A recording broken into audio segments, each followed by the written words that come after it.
तिवसा तालुक्यासह तळेगाव ठाकूर परिसरात पावसानं पाठ फिरवल्यानं खरीप पिकांवर मोठं संकट ओढावलंय। गेल्या 8 ते 15 दिवसांपासून समाधानकारक पाऊस नसल्यानं सोयाबीन, कापूस, तूर आणि मका ही पिकं करपू लागली असून शेतकऱ्यांसमोर दुबार पेरणीचं संकट उभं टाकलं आहे। उशिरा झालेली पेरणी, काही ठिकाणी बोगस सोयाबीन बियाण्यांमुळे कमी उगवण आणि त्यातच पावसाने दांडी मारल्यानं शेतकरी आर्थिक अडचणीत सापडला आहे। पावसाअभावी अनेक शेतकरी विहीर आणि बोरवेलच्या माध्यमातून सिंचन करत आहे, मात्र महावितरणकडून होणाऱ्या वारंवार वीज खंडित होण्यामुळे सिंचनात अडथळे निर्माण होत आहे। माझं नाव श्रीकृष्ण वासुदेवराव पाटील, राणा तळेगाव ठाकूर, एक छोटासा शेतकरी आहे मी।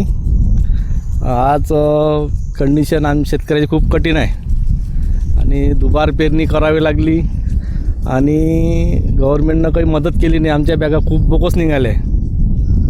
आता त्याच्यामध्ये पाऊस नाही आला आहे। आता स्प्रिंकलर आमचे चालू केले आहे, ज्याच्याजवळ नाही आहे त्याची हकीकत खूप बेकार आहे।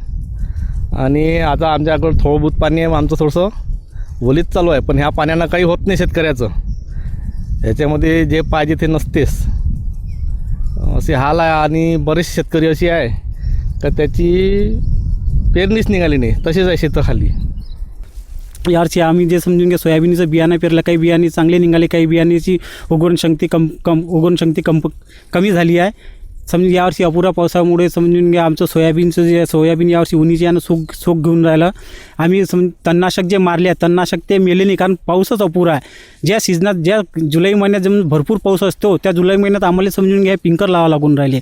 पिंकर जिथं पाणी आहे तिथं समजून घ्या लाईन नाही आहे, जिथं लाईन आहे तिथं पाणी नाही आहे। आणि जिथं समजून कोरडवाहू जे शेतकरी आहे त्या शेतकऱ्याची ती परिस्थिती खूप बिकट परिस्थिती आहे। म्हणून वरुण राजाला एवढीच विनंती आहे का हे वरुण राजा तू थोडंसं लक्ष दे, कास्तकारावर थोडंसं पाणी बरसू दे।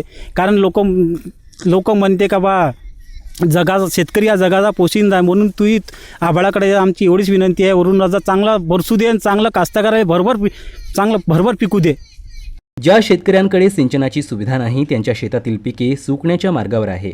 तणनाशक फवारणीनंतरही पाऊस न पडल्यानं पिकांवर प्रतिकूल परिणाम झाला आहे। दुसरीकडे तण वाढल्यानं डवरणी आणि खुरपणीची कामेही खोळंबली आहेत। जमिनीतील ओलावा कमी झाल्यानं शेतात भेगा पडू लागल्या आहेत। शासनानं तातडीने पीक नुकसानीचे पंचनामे करून आर्थिक मदत जाहीर करावी, पीक विमा दाव्याची प्रक्रिया सुलभ करावी आणि कृषी विभागामार्फत आवश्यक मार्गदर्शन करावं, अशी मागणी शेतकऱ्यांनी केली आहे। येत्या काही दिवसात समाधानकारक पाऊस न झाल्यास तिवसा तालुक्यातील खरीप हंगाम गंभीर संकटात सापडण्याची भीती व्यक्त होत आहे।